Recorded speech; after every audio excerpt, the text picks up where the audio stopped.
Assalamualaikum warahmatullahi wabarakatuh. Nah teman-teman, ini video hanya sebentar ya, beberapa detik, tapi isinya ini cukup menarik. Ya, kenapa? Karena di sini Kedutaan Besar Malaysia di Jakarta memasang spanduk yang isinya adalah mengajak kepada masyarakat Indonesia untuk berobat ke Malaysia. Diduga spanduk ini adalah untuk menyindir pemerintah Indonesia, di mana rumah sakit ataupun kita ingin berobat atau membeli obat itu harganya mahal atau biayanya juga mahal. Nah, tentu saja sindiran ini, kalau kita anggap sindiran ya, kita tidak perlu emosi ya, kita tidak perlu menanggapinya dengan berpikiran negatif, karena ini adalah semacam kritikan yang wajar, kritikan yang membangun. Dan Kedutaan Besar Malaysia memasang spanduk ini pun tidak, menurut Pak D ya, itu tidak menyalahi peraturan, dikarenakan mereka memasangnya adalah di kedutaan besar mereka sendiri. Dan kita tahu bersama bahwa di suatu negara, wilayah atau lahan yang ditempati oleh suatu kedutaan besar suatu negara itu adalah wilayah terbatas yang mewakili negara mereka. Jadi itu tidak ada masalah, kecuali kalau mereka memasangnya di luar dari kedutaan besar Malaysia, itu akan menjadi masalah ketika tidak ada izinnya. Nah, kita kembali ke fokus ke masalah himbauan ini ya, ataupun spanduk ini jelas-jelas menunjukkan bahwa ada kepedulian juga dari pemerintah ataupun kerajaan Malaysia untuk mengingatkan pemerintahan Indonesia mengenai biaya untuk berobat atau biaya rumah sakit. Dan hal ini tentu saja kalau menurut Pak D adalah satu hal yang kritikan yang sangat mengena ya kalau menurut Pak D ya. Karena apa? Karena kita sebagai warga negara Indonesia pun merasakan sendiri secara langsung ya. Pak D juga merasakan secara langsung bahwa kalau kita berobat ya, itu jelas biayanya akan mahal, terutama bila tidak di-cover oleh yang namanya asuransi BPJS. Nah, bagi mereka yang tidak mempunyai asuransi BPJS, ini tentu akan mengalami kesulitan juga. Ya, karena ada penyakit-penyakit atau kondisi tertentu itu pun tidak di-cover oleh BPJS, atau ada semacam kondisi tertentu, misalkan ya, awalnya dia di-cover BPJS ketika dia akan melahirkan. Tetapi ketika diperiksa, ketika sudah masuk ke rumah sakit, ternyata dianalisa lagi, dia tidak bisa melahirkan secara normal. Lalu harus dilakukan melalui operasi. Nah, ketika hal ini terjadi, maka ya asuransi BPJS ini tidak berlaku. Akhirnya harus membayar full operasi tersebut yang jumlahnya mencapai belasan juta. Bayangkan. Kalau orang miskin, ya, yang tadinya berharap bisa melahirkan dengan normal, misalkan dengan gratis, karena memiliki kartu BPJS, tiba-tiba dia harus dioperasi, ya, dengan biaya yang jelas-jelas yang awalnya mereka tidak pikirkan. Beda dengan orang yang mempunyai tabungan, uang cadangan, dan lain-lain, itu tidak jadi masalah. Tapi bagi orang yang jelas-jelas tidak punya uang, mengharapkan sekali untuk bebas biaya berobat, itu jadi masalah. Ya, belum lagi misalkan sudah berobat, diagnosanya ternyata tidak sesuai, atau sudah berobat, dikasih obatnya itu, obatnya satu kresek kantong plastik, mau minumnya aja sudah bingung, ya. Nah, hal-hal seperti ini pun menjadi hal yang bagi kita ini menjadi prioritas ya, karena kesehatan itu adalah hal yang penting. Ya, makanya ada slogan kalau di kita, jangan sakit ya. Kalau sakit itu lebih mahal daripada sehat. Oke, teman-teman, ini ada beberapa komentar dari ini ya, orang-orang yang atau warganet yang mengomentari dari spanduk yang dipasang oleh Kedutaan Besar Malaysia ini. Yuk kita bacakan komentarnya apa aja. Nah, ini ya. Yang pertama, kami mewakili puluhan ribu warga Kalimantan Barat dengan senang hati berobat di Kuching, Sarawak, Malaysia, karena pelayanan dan fasilitasnya jauh lebih baik daripada berobat di Indonesia. Kemudian yang kedua, di sini, nah kalau ini saya dukung, lebih manusiawi, terima kasih Malaysia. Nggak usah marah, nggak usah tersinggung, sekarang saatnya introspeksi dan perbaiki diri. Bikinlah kebijakan yang mendukung kesehatan dan kesejahteraan masyarakat Indonesia. Datang berobat ke Malaysia, boleh terus jalan-jalan, makan-makan, berwisata ke sana-sini. Sewa apartemen, duduk rame-rame, adik-beradik, boleh masak-masak rame-rame, sekaligus berwisata keluarga ke Malaysia. Ini maksudnya, Malaysia ini ketika orang berobat, orang sekalian boleh untuk berwisata. Jadi mereka mempunyai keuntungan yang double-double ya. Karena apa? Keuntungan masuk karena berobat, keuntungan masuk karena mereka akhirnya bisa membelanjakan uangnya lebih banyak lagi di Malaysia. Itu maksudnya ya. Tapi ya jelas ini kan untuk orang-orang yang memang bisa terbang ke Malaysia. Kalau misalkan kita yang tidak bisa terbang ke Malaysia, ya kita tidak bisa menikmati hal-hal seperti ini ya. Jadi memang ada batasan-batasan itu tadi. Oke. Nah, yang berikutnya, saya pernah bekerja di Malaysia sebagai TKI, mengalami kecelakaan dan patah tulang kaki. Harus diakui pelayanan oleh dokter dan perawatnya sangat baik dan bersahaja. Meski tak ada sanak saudara yang menjaga saya pasca operasi, mereka memberikan support dan selalu datang saat saya memerlukan sesuatu.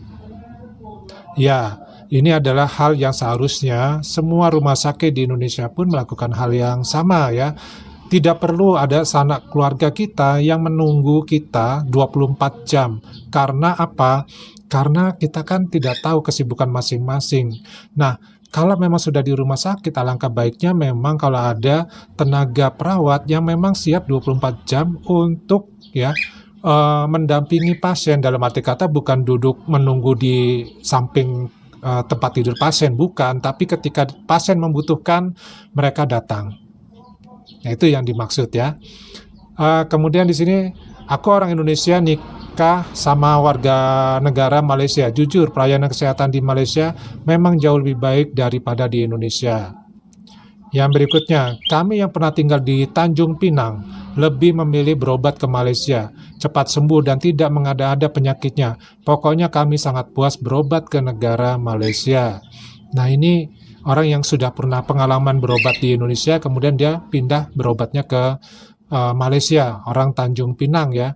Dia mengatakan bahwa berobat di sana cepat sembuh dan juga penyakitnya itu nggak mengada-ngada, artinya ngarang ya, tanpa diagnosa yang pasti. Itu yang mungkin kadang terjadi di rumah sakit di Indonesia. Nah, mudah-mudahan ini nggak benar ya kalau memang ada seperti itu. Nah, kemudian berikutnya, pembantu ladang saya warga negara Indonesia, 2 Jawa, 2 Lombok. Seorang nih semasa saya antarkan ke hospital kerajaan untuk pengobatan, dia cerita betapa beruntungnya di Malaysia. Murah dia cakap. Sedangkan di Malaysia tiada cas dikenakan kepada warga tempatan bagi pendaftaran. Sedangkan bukan rakyat tempatan dikenakan RM60. Saya kata daftar RM60 itu pun dia kata murah. Dari situ saya mulai sadar dan muhasabah diri betapa beruntungnya kami, Allahu Akbar. Sedangkan Indonesia tidak kurang mewah hasil buminya. Nah, ini sebenarnya kurang tepat juga ya. Jadi ini pada informasikan bahwa di Indonesia pun kalau pendaftaran untuk berobat itu bisa gratis karena ada asuransi BPJS, dan juga kalau nggak punya asuransi BPJS itu bisa menggunakan yang namanya pakai KK dan KTP di masing-masing wilayah tinggal masing-masing. Nah, ini yang Pade informasikan ya. Jadi tidak semua pendaftaran di rumah sakit ataupun di puskesmas di Indonesia itu bayar ya, bisa gratis. Yang berikutnya, betul sekali, banyak yang sudah membuktikan kalau biaya berobat di Malaysia lebih beradab dan masuk akal. Oke, yang berikutnya, memang benar, konsultasi puas, obat nggak sekantong plastik kresek dan tidak khawatir salah diagnosis. Yang berikutnya, yang tidak ada di rumah sakit kita, keramahan dan kesungguhan dokter dan perawat Malaysia. Itu yang membuat hati tenang. Ini ya memang ya, kalau Pak Adi sendiri merasakan ya, kalau memang ada dokter-dokter yang memang terutama dokter muda ya, yang bermasalah terhadap keramahan dan kesungguhan dari dokter itu sendiri. Ya. Ini kalau perawat ya itu tadi sama saja sebenarnya, kualitas perawat juga mungkin ya kita perlu tingkatkan lagi. Ini Pak Adi ngomong apa adanya ya, ya memang itulah kondisinya. Kalau kita nggak ngomong apa adanya, yang kita informasikan adalah selalu yang bagus-bagus aja, ya itu nanti jadi bumerang buat diri kita sendiri. Oke, ya itu ya. Nah berikutnya, kita serumpun, selamat datang ke Malaysia. Oh, ini ada orang Malaysia yang mengucapkan selamat datang ke Malaysia ya. Kemudian yang berikutnya, dokter-dokter dan tenaga medisnya sangat ramah dan perhatian. Dulu kakak saya operasi kanker, kekurangan dana malah dipinjemin uang oleh dokternya, dan bayarnya pun dicicil dan nggak pakai bunga loh. Di Konoha mana dapat seperti itu, atau mana ada seperti itu? Iya, Padi juga belum pernah ngalamin hal yang seperti ini ya. Kecuali mungkin dokternya masih anggota keluarga. Ya, tapi walau-walam juga sih. Konoha banyak mafia, termasuk bidang kesehatan. Ya, sama saja. Di sana pun kita setahu Pade yang berita-berita yang ada juga mafianya juga banyak ya.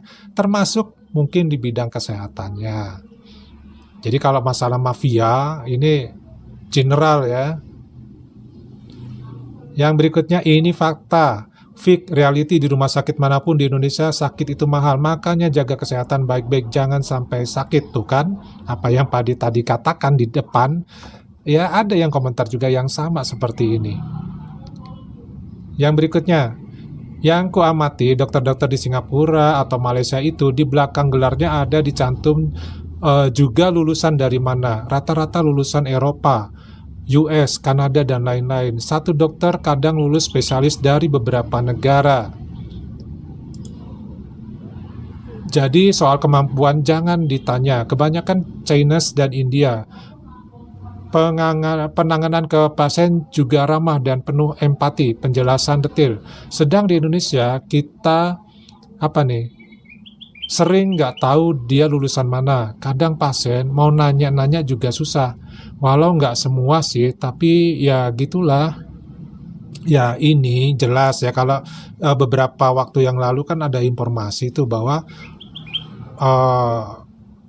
orang-orang atau tamatan luar negeri, dokter tamatan luar negeri di Indonesia ini justru mengalami kesulitan untuk mengabdikan diri di Indonesia. Karena apa? Karena organisasi dokter Indonesia sendiri melakukan hal seperti itu. Bahkan kita mau memanggil dokter asing pun dari luar negeri itu nggak bisa. Karena apa? Ya karena itu tadi ada permasalahan di sini yang berhubungan dengan masih ini ya dapur ya, dapurnya para dokter. Memang benar kok, Malaysia memiliki standar Eropa dan USA. Alat canggih dan modern, pelayanan sangat memanusiakan. Oke, kita lanjut. Orang Sumatera sudah terbiasa dan semakin banyak berobat ke Malaysia karena tiket pesawat murah, biaya berobat murah, dan dokternya tulus mengobati, nggak jualan obat. Sewa drom juga murah ya. Sewa drom itu rumah kali ya, sewa rumah juga murah. Alhamdulillah 5 tahun yang lalu teman saya divonis kanker usus. Teman saya sembuh dari kanker usus setelah berobat di Malaysia yang biaya pengobatannya hampir cuma seperempatnya dari di Indo. Kalau ini no debat deh. Nah kalau seperempatnya ya, kalau di Indonesia misalkan 20 juta, kalau seperempatnya berarti 5 juta kan. Kalau di Indonesia untuk biaya menyembuhkan kanker misalkan butuh 100 juta, kalau seperempatnya 25 juta. Ya jauh perbedaannya. Waktu operasi di Indo, pulang operasi lukanya nyenyeh, hampir lewat beliau. Ya ini beberapa kali juga Pade sering melihat hal seperti ini ya, yang namanya hasil operasi di sini yang Pade lihat sendiri ya, karena ada keluarga juga, ada tetangga juga dari kampung Pade yang mengalami hal yang seperti ini setelah operasi itu adanya, bahkan adik Pade sendiri yang operasi sesar ya, hasil operasinya juga seperti ini kasusnya. Akhirnya apa? Sampai 2 kali dioperasi ulang di rumah sakit yang berbeda. Nah ini Pade lanjut ini, waktu operasi di Indonesia pulang operasi lukanya nyanyi, hampir lewat beliau. Untung ada yang ngajakin ke Malaysia dan pengobatan di sana. Alhamdulillah sembuh dengan sempurna sampai saat ini. Berikutnya nih, betul sekali banyak keluarga kami yang perantau di sana menikmati kesehatan murah dan menyembuhkan. Jadi maksudnya di sini, kalau di Indonesia takut sakit, tapi kalau di Malaysia justru tidak takut sakit. Nah, ini bedanya di situ ya. Kemudian yang berikutnya, Malaysia lebih bersih, murah, profesional, dan tidak ada mafia obat, pelayanan, dokter, dan parkir, dan pungli. Itu maybe ya, sebagian bisa benar, sebagian juga bisa kurang benar ya. Jadi di sini Pade disclaimer dulu ya, bukan Pade menjelek-jelekan Indonesia dan kemudian memuja-muja Malaysia, tidak demikian. Ini hal yang fakta, hal yang reality, ya memang seperti ini. Jadi kita pun harus berani untuk mengungkapkan pendapat kita tentang bagaimana kondisi di negara kita yang memang harus diperbaiki. Ya, jadi ini untuk perbaikan bersama ya kan, ini masalah kita bersama sih ya. Dari zaman dulu, siapa yang tidak bermasalah dengan yang namanya berobat ya. Nah yang berikutnya, betul sekali berobat di Malaysia jauh lebih murah dan yang paling utama pelayanannya dan dokternya sungguh menenangkan hati. Nah ini berikutnya lagi, saya 18 tahun tinggal di Malaysia, urusan kerja pernah masuk rumah sakit 4 kali di Malaysia sebab kecelakaan, dijahit lebih 100 jahitan, habis cuma 1.200 Rm atau hampir 4 juta waktu itu di tahun 2014. Karena saya ilegal. Nah semua layanan dan pengobatannya masing-masing bagus, terima kasih Malaysia. Pasang spanduk yang lebih banyak, penempatan perapatan, pos kambing kalau perlu di depan gapura rumah sakit lokal. Ini orang Indonesia yang mengatakan mensupport ya orang supaya kedutaan besar Malaysia ini pasang aja di perapatan, di pos kambing ya, bahkan di depan rumah sakit lokal yang ada di Indonesia. Ada yang nanggapin nih, hehehe sip. Ada yang nangis-nangis sambil oke, tam 1. Nah Pade ngasih komentar nih, kamu nih nggak paham hukum dan peraturan kantor kedutaan besar di suatu negara ya. Iya, jadi kalau kita masih warganet nih ya, kalau ngasih komentar itu hendaknya melakukan semacam penelitian dulu ya, apakah hal itu dibolehkan apa enggak. Jadi jangan asal memberikan komentar ya, karena nanti ya komentarnya ngawur gitu, malah menimbulkan amarah ataupun fitnah, cenderungnya seperti itu. Yang berikutnya, aku mantan TKI Malaysia, emang untuk masalah masih biaya berobat Malaysia bisa dibilang lebih murah dibandingkan biaya berobat di Indonesia. Pelayanannya juga bisa dibilang lebih cepat karena klinik ataupun hospital di Malaysia, pelayanan dia lebih cepat dan lebih mendahulukan kesehatan.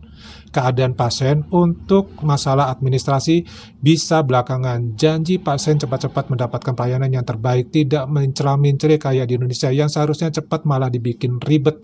Suster dan dokter-dokter pada baik-baik, ramah tamah, murah senyuman. Pokoknya untuk klinik atau hospital di Malaysia memang the best. Ya, ini juga cerita dikit nih Pak De ya. Beberapa tahun yang lalu nih, Pak De mengantar anggota keluarga Pak De sendiri ya, dalam kondisi sudah tidak sadarkan diri dari rumah, menggunakan angkutan saudara ya, mobil keluarga, mobil saudara ke rumah sakit.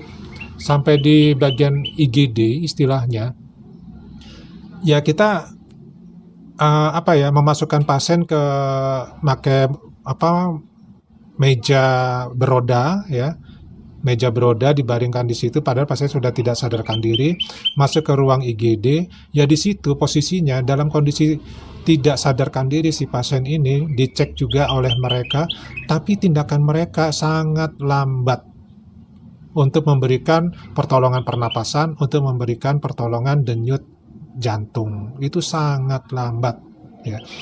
Ya, dalam kondisi, coba bayangkan deh, dalam kondisi orang sudah tidak sadarkan diri dan dicek sudah tidak ada denyut nadinya mungkin lemah atau sangat lemah sehingga ya tidak terasa, bahkan napas pun tidak terasa ya, tidak terasa bernapas. Itu masih dengan santainya mereka untuk melakukan pengecekan terhadap pasien tersebut. Ya, begitu yang Pak De alami sendiri. Yang berikutnya, terima kasih untuk pemerintah Malaysia yang membantu masyarakat Indonesia yang berobat di sana dengan biaya murah, tidak seperti di Konoha yang diperas oleh rumah sakit, dokter, dan perusahaan farmasi untuk berobat dengan sangat mahal. Inilah negeri para koruptor. Nah, kalau inilah negeri para koruptor, Pak De kurang setuju, karena setiap negara pasti ada yang namanya koruptor, sedikit ataupun banyak ya. Kalau yang sebelumnya ucapannya oke deh. Berikutnya, tahun 2013 saya bekerja di sawit Malaysia. Waktu itu jari telunjuk saya uratnya putus kena alat saat bekerja.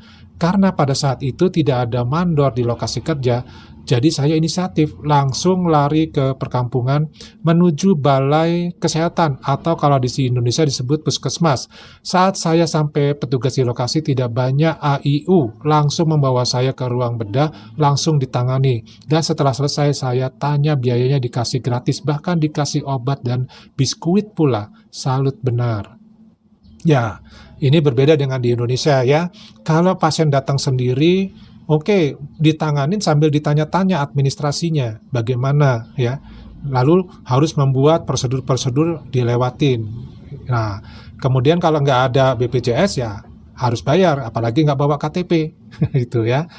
Nah, berikutnya, terima kasih Kedubes Malaysia sudah membantu menyuarakan perasaan kami. Saya tidak tersinggung, saya bersyukur dengan ini. Ya, sama dengan Pak De ya. Ada rasa bersyukur dengan adanya hal seperti ini. Artinya apa? Ini adalah kritikan yang membangun. Ya, mudah-mudahan teman-teman juga sependapat ya dengan Pak De ya. Tapi ya itu tadi, kita punya pendapat masing-masing ya.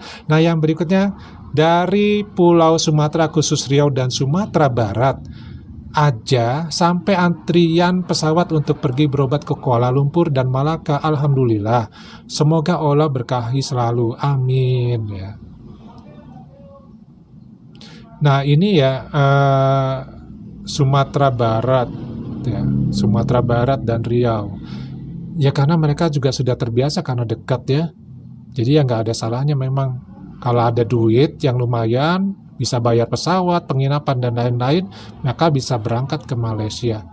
Tapi kalau kayak yang nggak mampu ya tetap aja di Indonesia. Itu bedanya ya. Kita bicara yang nggak mampu aja deh. Kalau yang mampu-mampu oke lah ke Malaysia, monggo gitu. Tapi kasihan kan yang nggak mampu.